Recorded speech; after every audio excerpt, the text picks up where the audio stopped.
네, 미등록 아이 전수조사 이후에 남은 과제를 취재기자와 조금 더 짚어보겠습니다. 예, 서진석 기자, 아직도 이 800명 넘는 아이들에 대해서 수사가 진행 중입니다. 이 전수조사는 끝났지만 아직은 할 일이 많아 보이네요. 그렇습니다. 지난달 28일부터 채 20일도 안 되는 기간 동안 진행된 조사란 점에서 아직 실태 조사가 끝나지 않은 상황이고요. 수사 중인 아동도 814명이나 됩니다. 경찰은 수사 중인 아동이 모두 생사가 확인되지 않았다고 볼 수 없고 건수가 많아 언제까지 마무리된다고 말할 상황은 아니라고 밝혔습니다. 또 출생 신고가 되지 않은 외국인 아동도 4천여 명으로 추산되는데요. 법무부는 질병청에서 보유한 개인정보 대상으로 파악할 예정이며 개인정보보호위원회에 심의 의결을 요청한 상태라며 추후 조사에 착수하겠다고 말했습니다. 복지부 관계자는 오늘 브리핑 과정에서 여가부, 복지부, 법무부 등 관계부처와 위기임산부 지원 강화 정책을 가능한 빨리 논의하겠다고만 말하며 구체적인 방안은 내놓지 못했습니다.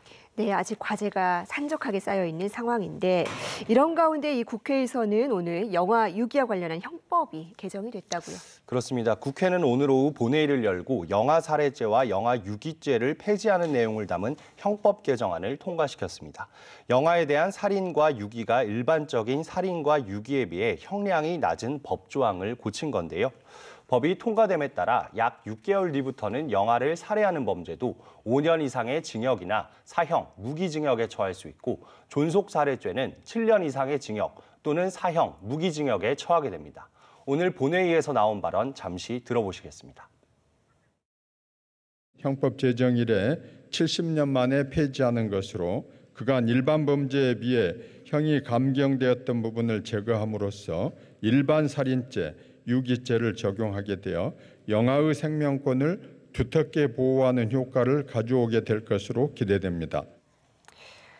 네, 처벌 수위를 높이면 경각심을 줄 수야 있겠지만 그런다고 해결이 되겠느냐 하는 우려도 나옵니다. 이 유기를 막기 위해서 보호출산제를 도입해야 된다는 부분은 지금 어떻게 진행되고 있습니까? 네, 내년부터 이 출생통보제 먼저 말씀드리면 즉 모든 신생아의 출생을 의료기관이 의무적으로 신고하도록 하는 제도가 시행되는데요. 음지에서의 출산을 막기 위해 보호출산제가 대안으로 제시되지만 찬반 양론이 뜨겁습니다. 찬성 측은 출생 신고를 꺼리지만 생명을 살리고 싶은 이들을 위해선 이 보호출산제가 필요하다고 주장합니다. 직접 들어보겠습니다.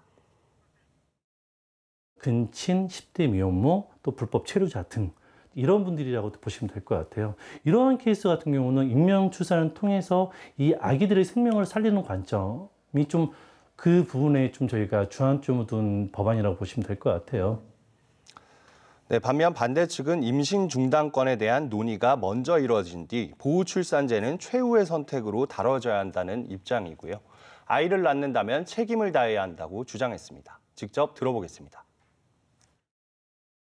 선행돼야 될 거는 중단할 권리를 줘야 되고 아이를 임신하고 낳기로 결정했으면 낳기로 결정한 권리를 가졌으면 의무도 다 해야 되는 게 맞는 거잖아요. 찬반 측 모두 공통된 의견도 있었는데요. 엄마가 위기 임산부가 아이를 잘 키울 수 있도록 제도적으로 지원하는 게 보호출산제보다 우선시돼야 한다는 지적입니다. 네, 아기를 포기하기까지 이 위기 부모들, 특히 이 임산부들이 겪는 사유는 또 얼마나 복잡했겠습니까? 지금 이 위기 임산부에 대한 지원은 어떻게 이루어지고 있습니까? 네, 우선 실태부터 짧게 말씀드리면요.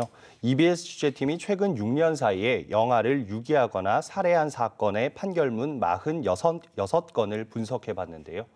연령이 알려진 사례 14건 가운데 11건은 10대나 20대인 미혼모나 미혼부로 확인됐습니다. 또 친아버지로부터 성폭행을 당해 임신을 한 뒤 영아를 유기하거나 임신 뒤 친부와의 연락이 두절되는 등 홀로 출산하는 경우가 대다수였습니다. 이처럼 위기 임산부에 대한 지원책이 절실한데요. 아동권리보장원 정익중 원장은 지난주 기자간담회에서 어디서나 도움을 받을 수 있는 애니스톱 시스템과 위기 임산부에게 실제로 도움을 줄 수 있는 주민센터의 대응 매뉴얼을 마련하겠다고 밝혔습니다. 보건복지부는 이 같은 내용을 포함해 위기 임산부를 위한 종합대책을 관계부처 합동으로 마련하겠다고 약속했습니다. 네, 이게 뭐 우리나라만의 문제는 아닐 것 같은데요. 이 다른 나라에서는 어떤 대안들을 가지고 있습니까? 네, 한국의 보호출산제와 비슷한 법안이 있는 나라는 프랑스와 독일이 대표적입니다. 프랑스와 이탈리아 등은 익명 출산제를 도입해 산모가 의료진의 도움을 받아 안전하게 출산할 수 있도록 했습니다. 의료기관은 산모에게 어떠한 서류를 요구하거나 조사를 하지도 않고요. 거꾸로 독일의 비밀 출산제는 태생에 대한 알 권리를 보장하고 있습니다. 산모의 신상은 비밀에 붙여지지만 자녀가 16세가 되면 자신의 엄마에 대한 기록을 열람할 수 있도록 제도를 열어뒀습니다. 반면 출생통보제 도입을 권고한 유엔 아동권리위원회는 익명 출산에 대해선 소극적인 입장이었는데요. 지난 2019년 한국 정부를 향해 아동에 대한 익명 유기를 허용하는 베이비박스를 금지하고 병원에서의 비밀 출산제 도입 가능성을 최후의 수단으로 고려할 것이라고 권고했습니다. 연구 결과도 일부 갈리는데요. 오스트리아에서는 익명 출산을 도입한 이후 영아 유기가 감소했다는 연구 결과도 있지만 익명 출생 아동의 단 1.5%만이 자신의 정체성을 추적하였다는 연구도 있습니다. 네, 이 태어난 기록조차 남기지 못했던 아기들이 전수조사를 통해서야 이제 겨우 세상의 주목을 받고 있습니다. 이 안전하게 출산하고 태어날 권리를 보장하기 위한 후속 대책이 시급해 보입니다. 오늘 얘기 잘 들었습니다.